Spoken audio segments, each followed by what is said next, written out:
ওয়াহাল্লাল্লাহুল বাইআ ওয়া হাররামার রিবা, আল্লাহ পাক বলেন আমি সুদকে হারাম করেছি আর ব্যবসাকে করেছি হালাল। ব্যবসা করো, ব্যবসার মধ্যে বরকত আসবে। সুদ নিও না, সুদ দিও না।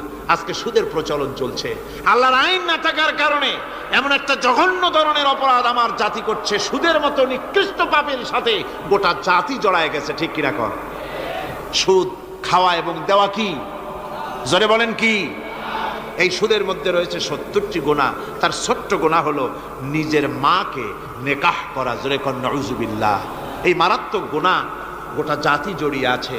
এই জন্যে আলহামদুলিল্লাহ, আল্লাহ শুকর আদায় করি যে এখন বাংলাদেশে ইসলামী ব্যাংক চালু হয়েছে, সুদমুক্ত ইসলামী ব্যাংকিং বাংলাদেশে চালু হয়েছে। কোন আলহামদুলিল্লাহ। এতদিন সুদী ব্যাংকে লেনদেন করেছেন, তার না হয় একটা জবাব দিতে পারবেন কিয়ামতের দিন যে আল্লাহ সুদমুক্ত ব্যাংক ছিল না, করবোটা কি?